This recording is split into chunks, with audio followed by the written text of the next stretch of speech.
The first bullet punched through Chief Hayes's shoulder before anyone even heard the shot. The second missed Torres by inches and shattered a tree trunk. Then the forest exploded, 8 enemy snipers firing from 30 meters up in the canopy, invisible, untouchable, turning the trees into a kill zone. SEAL Team 7's designated marksman went down in the first minute with a sucking chest wound. Air support grounded, quick reaction force 45 minutes out. They were trapped, bleeding, dying. That's when Victoria Mitchell, the quiet operator who'd been with them 6 months without firing a single combat shot, slid behind a log, brought up her Mk-13, and systematically eliminated 8 professional snipers scattered across 600 meters of forest in 12 minutes of shooting so perfect it would be studied for years. The forest was dense enough to hide an army, and that's exactly what made it perfect killing ground. 30-meter pines stretched into gray European sky, branches creating a canopy so thick that noon felt like twilight on the forest floor. Underbrush tangled between trees, ferns, brambles, moss-covered logs making every step treacherous. The air hung heavy with the smell of damp earth and pine resin, that particular scent of old-growth forest untouched for decades. Petty Officer First Class Victoria Mitchell moved through it like smoke, her Mk-13 sniper rifle held in low ready, green eyes constantly scanning the canopy above. 29 years old, average height, lean build from years carrying heavy equipment over brutal terrain. Dark brown hair pulled back in a tight braid under her helmet. Her face had that weathered look of someone who'd spent years in harsh environments, not hard, just seasoned, like leather that had seen use and gotten better for it. SEAL Team 7 moved in tactical formation, 12 operators plus Victoria spread out in a loose wedge that balanced mutual support against vulnerability to ambush. Each operator carried roughly 80 pounds of gear, weapons, ammunition, body armor, communications equipment, medical supplies. They moved with the practiced efficiency of professionals who'd done this hundreds of times, knew the rhythm, understood the dance. Lieutenant Jake Morrison led from the front, 32, combat veteran with 3 deployments and a Navy Cross he never mentioned. The kind of officer who led by example rather than rank, who ate last and checked on his people before himself. Chief Petty Officer Marcus Hayes was the senior enlisted, 40, grizzled, had been doing this since before half the team was born. Former Marine recon who'd switched to Navy and gone through buds at 28. He was the backbone of the platoon, institutional knowledge that kept young SEALs alive. Petty Officer Ryan Cooper was 25, eager, still had that invincibility complex from surviving Hell Week. Petty Officer James Torres carried an State Route 25 rifle and had solid talent behind a scope, not elite, but professional. Petty Officer Sarah Chen was their corpsman, 27, former Army medic who'd kept more people alive in worse conditions than most doctors in well-equipped hospitals. The mission was straightforward. Reconnaissance patrol, gather intelligence on enemy movement, document supply routes, return to base. Simple, routine, the kind they'd done 100 times, which was exactly when everything went catastrophically wrong. Victoria heard it first, that distinctive supersonic crack of a high-powered rifle round passing close followed by the lower-pitched thump of the actual gunshot. Her brain processed it instantly. Sniper, elevated position, approximately 300 meters forward left. Then Chief Hayes grunted and went down, blood already spreading across his shoulder. Where the 7.62mm round had punched through the gap between his armor plates. Morrison's voice cut through chaos. Contact, contact, canopy, snipers in the trees, take cover. The team scattered with trained efficiency, each SEAL finding cover while trying to locate threats shooting from positions they could barely see. Another round cracked past Cooper's head so close he felt the pressure wave, embedded itself in a tree behind him with a meaty thunk. Victoria dropped behind a massive fallen pine, her mind processing the tactical situation with cold calculation. Enemy snipers, multiple positions, elevated 40 meters up, interlocking fields of fire, professional setup. Another shot cracked out. Torres went down screaming, his State Route 25 clattering away as he clutched his chest. Chen was moving immediately, combat crawling to him under fire. Jesus Christ, Cooper was firing his M4 into the canopy, full auto, burning through magazines. I can't see them, where the fuck are they? Morrison tried to coordinate, tried to establish fire superiority, but you couldn't suppress what you couldn't see. Torres, report. Chen's voice came back tight with stress. Sucking chest wound. He's critical. I need immediate casualty evacuation. Morrison keyed his radio to base. Base, this is 7-1. We're in contact with enemy snipers, multiple positions. 2 urgent surgical, 1 routine surgical. Request immediate QRF and air support. The response made everyone's blood run cold. 7-1, nearest QRF is 45 minutes out. Air assets grounded due to weather. Medical evacuation not available. You are on your own. Recommend break contact and move to extraction point Delta. 45 minutes. Torres would bleed out in 15. Hayes needed surgery in 30, and breaking contact meant moving through forest where enemy snipers had pre-positioned kill zones. They were trapped. Victoria watched Chen working on Torres, watched Hayes trying to apply pressure to his own wound with hands shaking from shock, watched Cooper and 3 other SEALs firing blind into the canopy, wasting ammunition on targets they couldn't see. This was exactly the kind of situation she'd trained for, the kind of scenario that had been her entire world for 2 years before she'd transferred to Team 7. She just hadn't mentioned that to anyone. Morrison's voice over comms, trying to sound calm, but Victoria heard the edge. All elements, we need to identify sniper positions and neutralize them. We can't move and we can't stay. We need those snipers gone. Victoria made her decision. Morrison, she called out, her voice cutting through chaos with surprising calm. I need 30 seconds of heavy suppressive fire into the canopy. Doesn't need to be accurate, just needs to be loud and make them keep their heads down. Morrison looked at her from his position behind a tree 20 meters away. Even in the chaos, even with people bleeding and dying, he registered something in her voice, absolute certainty that made him pause. Mitchell, what are you, sir? I can neutralize the snipers, but I need covering fire to reposition, and I need everyone to shut up and let me work. Can you give me that? Something in her eyes made Morrison realize he was looking at someone different from the quiet operator who'd been on his team for 6 months.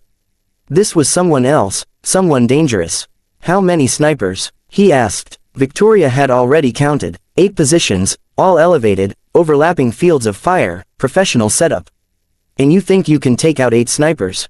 I know I can, sir. I just need you to trust me. Morrison looked at Torres, blood soaking through Chen's pressure dressings, looked at Hayes getting paler by the minute, looked at his team. Pinned down and dying. All elements, he called out. Suppressive fire into the canopy on my mark. Sustained for 30 seconds, then cease fire on my command. Mitchell's going to work. 3, 2, 1, mark. 6 SEALs opened up simultaneously, pouring automatic fire into trees above. It wasn't aimed, they couldn't see targets, but it forced enemy snipers to take cover, to pause their shooting, to hunker down. And that 30-second pause was all Victoria Mitchell needed. She moved fast and low, relocating 40 meters right where a slight rise combined with a fallen tree created a natural shooting position with excellent elevation and concealment. She dropped prone, bringing her Mk-13 up with movements so smooth they looked choreographed. The rifle was a .300 Winchester Magnum, capable of accurate fire out to 1100 meters under ideal conditions. These weren't ideal. Dense forest, multiple obstructions, elevated targets, ranges varying from 200 to 600 meters. But Victoria had made shots under worse, much worse. Cease fire, Morrison called. The forest went suddenly, eerily quiet, except for ringing ears and labored breathing of wounded men.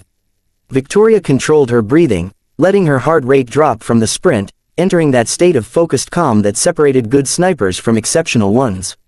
Her scope came up and she began scanning the canopy with systematic precision, looking for signatures that gave away a sniper position even when they thought they were invisible. Most people looked for people. Victoria looked for anomalies, things that didn't belong. A straight line in a world of curves.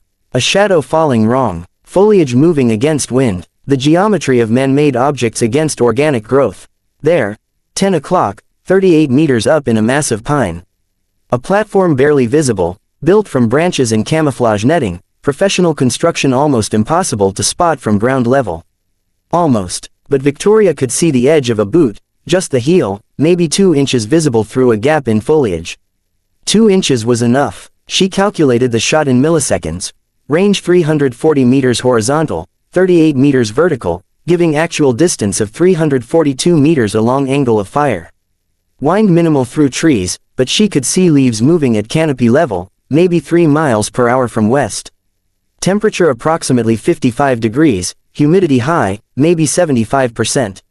The angle meant she needed to adjust point of aim lower than a level shot at same range. Her scope's reticle settled on a point 6 inches below where she'd seen the boot, not on the boot, that was cover, on where the body had to be based on position of the boot. She was in that perfect moment between heartbeats, when body was still, when breathing had paused, when the world narrowed to space between crosshairs and target. Her finger took up trigger's slack smoothly, steadily, no jerk, no flinch.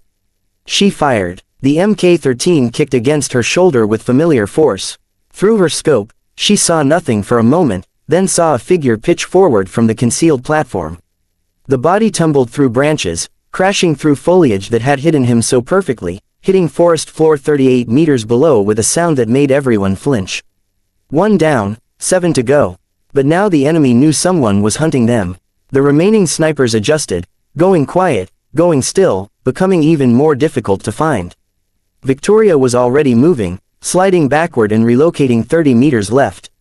Never fire twice from the same position, fundamental sniper doctrine drilled into her until it was reflex. Her new position was behind a cluster of large rocks, providing excellent cover while maintaining good fields of fire into canopy.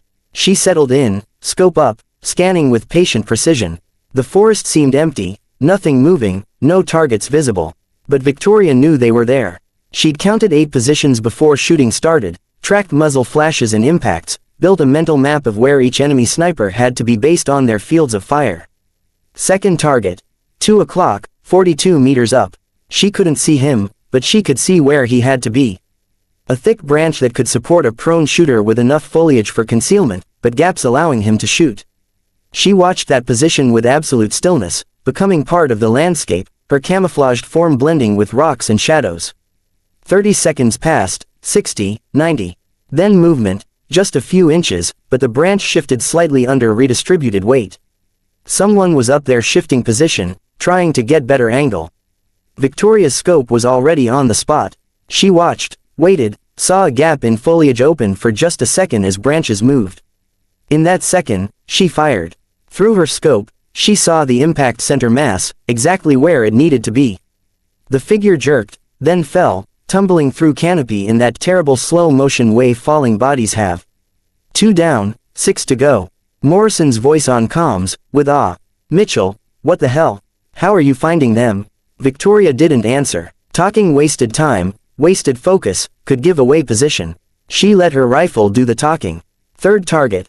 3 o'clock, 35 meters up, range approximately 290 meters.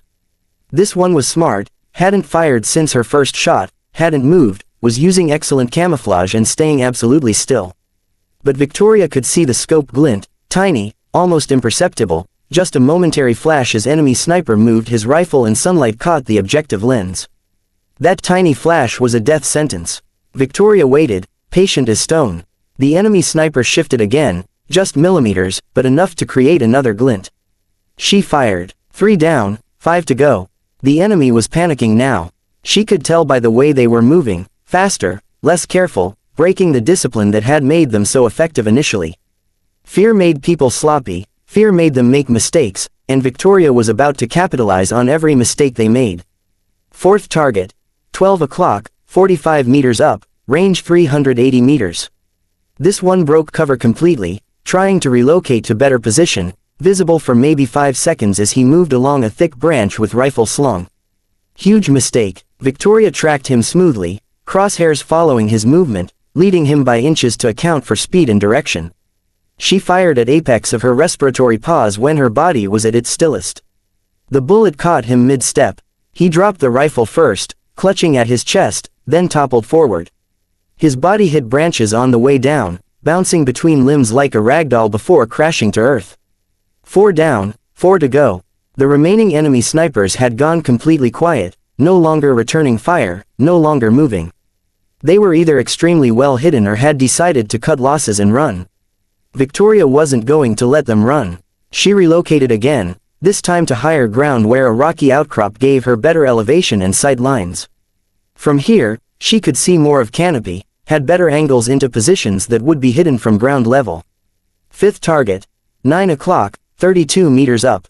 This one had abandoned his position and was trying to climb down the tree trunk, moving as fast as he could while maintaining 3 points of contact. Bad tactics. In his rush to escape, he'd made himself visible against tree bark. Victoria caught him halfway down, about 15 meters up, completely exposed. The shot was almost too easy, stationary target at 310 meters with no obstructions. She fired. 5 down, 3 to go. Morrison keyed his radio. Mitchell, we've got movement on the ground. 2 enemy personnel moving east, approximately 450 meters out. Victoria was already repositioning, moving to where she'd have line of sight on eastern approaches. She found position behind a fallen tree, dropped prone, scope up and tracking. Found them, 2 figures in camouflage gear moving through forest at dead run, abandoning their elevated positions and trying to escape on foot. They were carrying rifles but not using cover, not thinking tactically, just running. Range 520 meters through scattered vegetation, difficult shot, but Victoria had made worse. She tracked the first runner, calculated his speed, approximately 6 meters per second in rough terrain, led him by a full meter to account for time of flight, compensated for wind that was stronger at ground level than shooting into canopy. Fired. The runner went down hard, tumbling forward with momentum, rifle skittering away across forest floor. 6 down, 2 to go. The last runner, the 8th sniper, saw his companion drop, looked back in terror, then ran faster. But fear made him stupid. He was running in straight line, following an old game trail, not using cover. Fatal mistake. Victoria tracked him, watched his pattern, calculated the intercept point. He was increasing range, now 580 meters, which put him near edge of her effective range in these conditions. She compensated for increased distance, for wind, for angle as he moved slightly uphill. The math was complex, but she didn't think about it consciously anymore. It was intuitive, instinctive, product of thousands of shots fired over years of training. Her finger found the trigger, smooth press, perfect release. The Mk-13 spoke one last time. 600 meters away, the last enemy sniper stumbled, took 3 more steps on pure momentum, then collapsed face first into the ferns. 8 down, 0 to go. Victoria remained in position, scope scanning, looking for any additional threats, making absolutely certain there were no more enemy positions. She stayed there for a full 3 minutes, watching, waiting, analyzing. Nothing. The forest was quiet except for sounds of Chen working on Torres, Hayes groaning as someone helped him with his wound, and heavy breathing of seals who just stared death in the face and lived. Only then did Victoria key her radio. All targets neutralized. 8 enemy snipers confirmed down. Area is secure. Recommend we establish perimeter and treat wounded while we wait for QRF. Morrison's response was immediate, but his voice had changed. There was something in it, a mix of respect and disbelief and the kind of awe that came from watching someone do something that shouldn't be possible. Mitchell, Jesus Christ, did you just eliminate 8 snipers by yourself? Yes, sir. Total engagement time approximately 12 minutes from first shot to last. There was a long pause. Victoria could imagine Morrison trying to process what he'd just witnessed. All elements, hold current positions. Establish security perimeter. Chen, status on casualties. Chen's voice came back, still tight with stress but more controlled now that shooting had stopped. Torres is stable, chest seal is holding, breathing is improving. Still critical, but he's not going to die on us. Hayes has stopped bleeding, wound is through and through, missed everything important. He'll need surgery, but he's stable. I can keep them alive until evac arrives. Copy. Mitchell, return to position. I want you on security in case there are more out there. Roger that. Victoria slung her rifle and moved back toward team position, taking circuitous route that kept her in cover. As she approached, she could see the other SEALs staring at her with expressions ranging from disbelief to something approaching reverence. Cooper, the 25-year-old who'd been one of the loudest voices questioning her capabilities, just stood there shaking his head slowly. I've been shooting with this team for 3 years. I've worked with some of the best marksmen in the Navy, and I've never seen anything even close to what you just did, not even in the same universe. Torres, lying on ground with Chen's hands on his chest maintaining pressure, managed a weak smile. Mitchell, that was the most beautiful shooting I've ever seen in my life, and I say that as someone who's currently bleeding because I couldn't make those shots. Victoria knelt beside him, checking his color, his breathing. You took a hit because you were doing your job, returning fire and protecting the team. That's exactly what you should have been doing. Yeah, but I couldn't see them. How the hell did you see them? Half those shots I couldn't even find the targets through my scope. Different training, Victoria said simply. She looked at Chen. What do you need? Keep pressure here while I prep an IV. He's lost a lot of blood. Victoria took over pressure duty, her hands steady and precise. This close, Torres could see her eyes, calm, focused, showing none of the adrenaline dump everyone else was experiencing. You're not even shaking, he said. We just had the worst firefight of my life and you're steady as a rock. Adrenaline management, part of the training. Hayes, sitting propped against a tree with pressure bandage on his shoulder, spoke up. Mitchell, I've been in this business for 18 years. I've worked with Marine Scout snipers, Army Special Forces snipers, the best shooters in JSOC. What you just did, 8 targets at extended ranges through heavy vegetation while under fire, that's not standard SEAL capability. Hell, that's not standard anything capability. Morrison approached, having secured the perimeter. He looked at Victoria with an expression she couldn't quite read. Mitchell, we need to talk. But first, he raised his voice so whole team could hear. Everyone listen up. What Petty Officer Mitchell just did saved all our lives. Without her, we'd be counting body bags right now. I want everyone to understand that clearly. He turned back to Victoria, voice lower. Now, who are you really?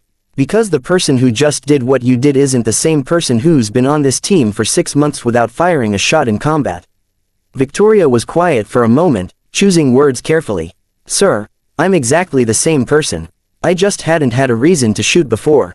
This team hadn't encountered situations where precision long-range fire was the solution until today. Bullshit, Hayes said bluntly. You don't learn to shoot like that from standard SEAL sniper school. You learn that from somewhere else, somewhere specialized. Victoria met Morrison's eyes. Sir, my service record has gaps that are classified. I was assigned to a joint task force for 2 years before I transferred to Team 7. That unit specialized in counter-sniper operations, hunting enemy snipers specifically. The missions are still classified and I can't discuss them. Morrison processed this. A counter-sniper unit. That explained a lot. Those units were small, highly specialized, operating in shadows, doing work that never made it into official reports. How many? He asked quietly. Sir, how many enemy snipers did you eliminate during those 2 years? Victoria was silent for a long moment. More than 8, sir. Significantly more than 8. The team absorbed this in silence. They'd been operating with someone who was essentially an elite sniper hunter, and they hadn't known it, hadn't even suspected. Why didn't you tell us? Cooper asked, not accusatory, just genuinely curious. Because it wasn't relevant, Victoria said. I'm not here to be a one-trick pony. I'm here to be part of this team doing team operations. The fact that my previous assignment gave me a particular skill set is just coincidental. I'm here because I wanted to be part of a team again, not operating alone. Morrison nodded slowly, understanding more than she'd said. Operating alone. That meant the counter-sniper missions had been solo or near-solo operations deep behind enemy lines, hunting the hunters, eliminating enemy snipers who were killing coalition forces. That was dangerous work, lonely work, the kind of work that broke some people. The QRF arrived 30 minutes later, 2 Blackhawk helicopters full of SEALs and a medical evacuation bird for Torres and Hayes. By then, Victoria and 3 other team members had conducted battlefield assessment, moving through forest to confirm all 8 enemy snipers were down. The enemy had been professional, well equipped with Russian Ursus T-5000 rifles, quality optics, communications gear, camouflaged platforms built into trees. They'd known what they were doing, had probably been operating in this forest for weeks or months, setting up these positions, creating interlocking fields of fire. Against a normal patrol, they would have been devastatingly effective. They'd chosen their ground perfectly, had ideal shooting positions, controlled the terrain. They just hadn't counted on Victoria Mitchell. Each position told a story. The first sniper had been shot through chest from an angle that should have been impossible. Victoria had threaded the bullet through a gap in foliage maybe 6 inches wide. The second had been hit center mass through concealment. The third showed evidence of a moving target shot. The fourth had been moving between positions when killed. Professional shooting, world-class shooting, the kind of shooting that ended up in classified tactical manuals as case studies in how precision fire should be conducted. Jesus, one of the QRF operators said, looking at the 8th position, the runner who'd been dropped at 600 meters. This shot, he was moving, he was at extreme range, there's vegetation between firing position and target. This shouldn't be possible, and yet, Morrison said quietly, she made it look easy. The debrief took place 5 days later at a secure facility. Victoria sat across from Morrison, their platoon commander, and 3 officers from Naval Special Warfare Command who'd flown in specifically to understand what had happened in that forest. The senior officer, a captain whose name Victoria recognized from JSOC circles, opened a thick file. Let's walk through the engagement step by step. 8 enemy snipers, all in elevated positions between 32 and 45 meters up in trees, ranges from 290 to 620 meters, all through heavy forest with significant vegetation obstruction, all while under indirect fire from other enemy positions. Total engagement time 12 minutes. Is that accurate? Yes, sir, Victoria confirmed. And you achieved 100% hit rate. 8 targets, 8 kills. Actually, sir, I fired 10 rounds total. 8 were target engagements. 2 were repositioning shots where I fired to confirm my 0 after moving to new positions.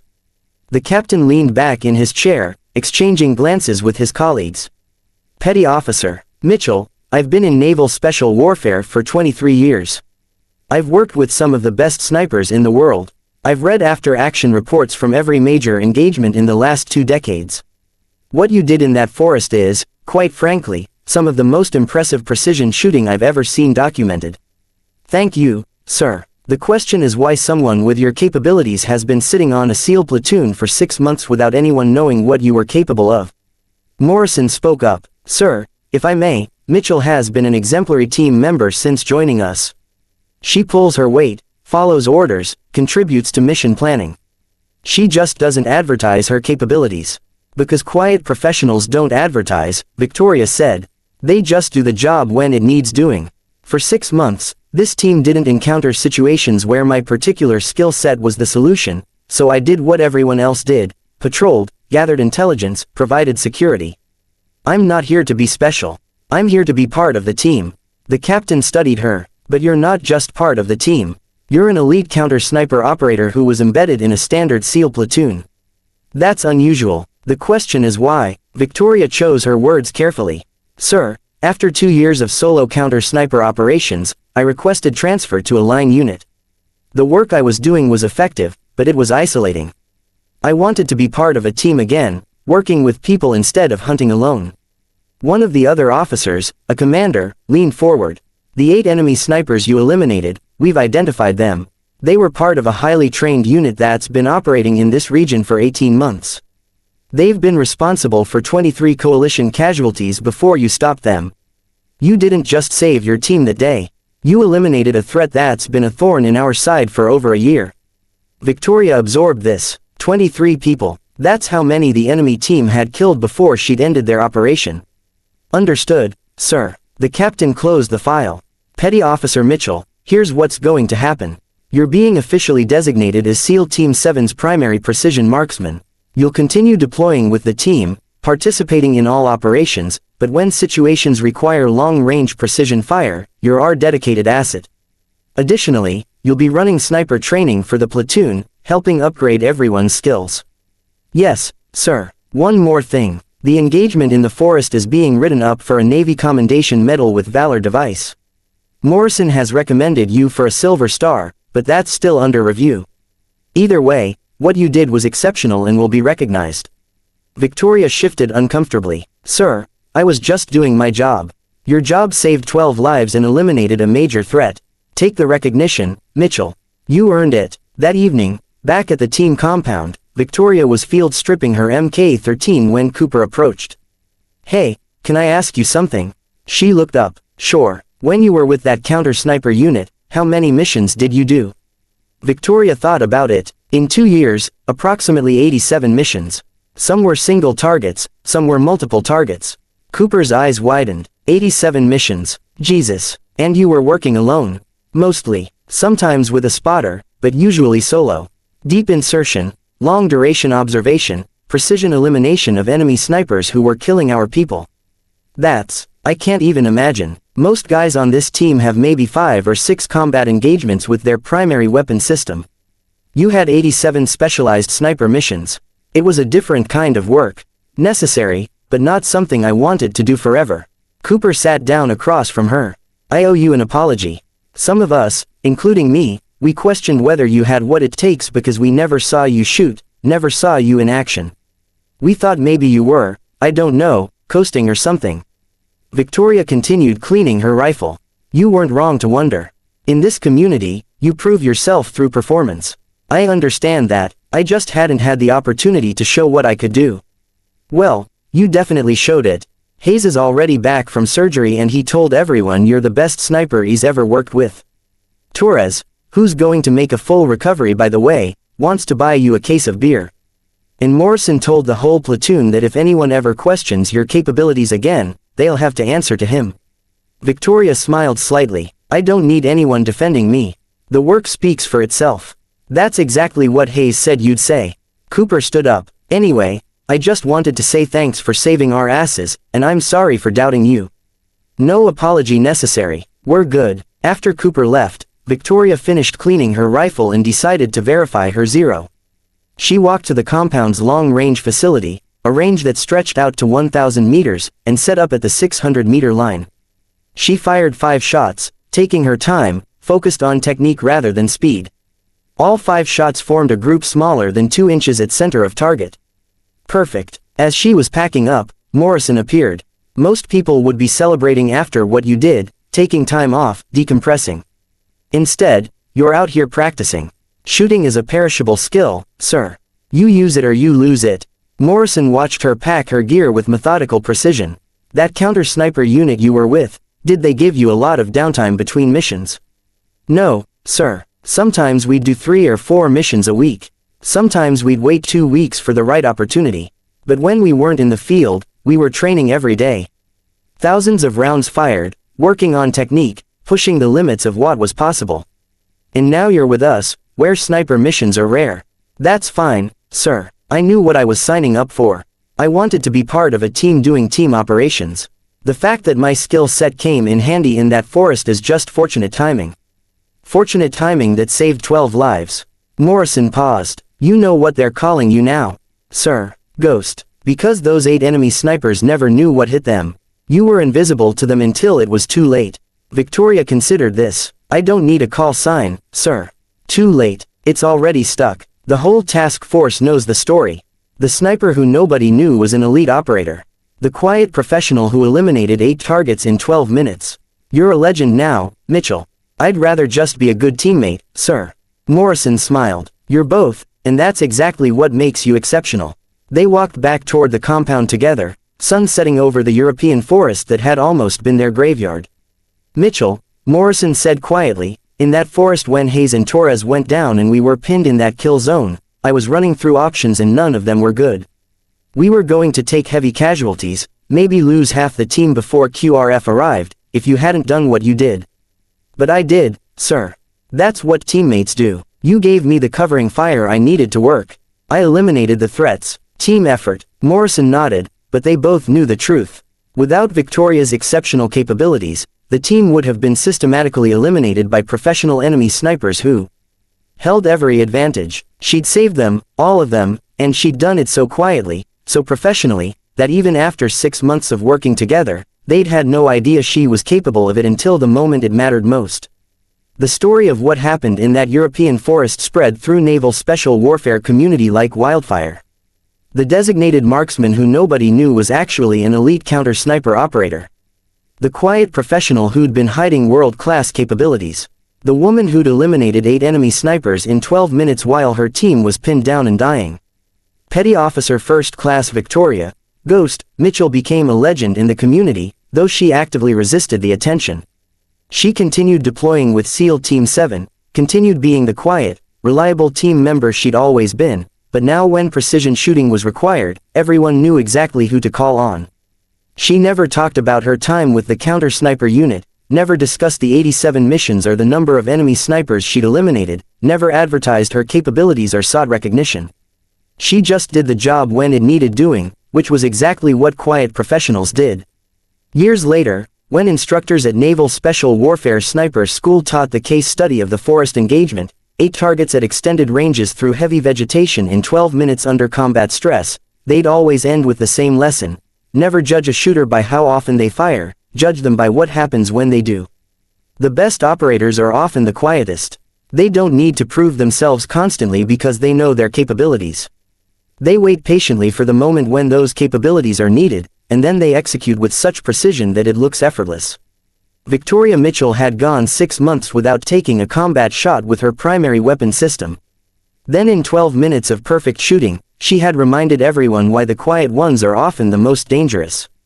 The enemy snipers in that forest had been professional, well-trained, well-positioned. They'd chosen their ground perfectly, had ideal angles, controlled the terrain. But they'd made one fatal mistake. They'd assumed that because they couldn't see the threat couldn't see them. They'd assumed that because Victoria Mitchell had been quiet for 6 months, she wasn't capable. They'd assumed wrong, and in the unforgiving mathematics of combat, wrong assumptions get you killed. Victoria Mitchell had proven that in the most definitive way possible. 8 shots, 8 targets, 12 minutes, and a master class in why you should never, ever underestimate the quiet professional with the long rifle.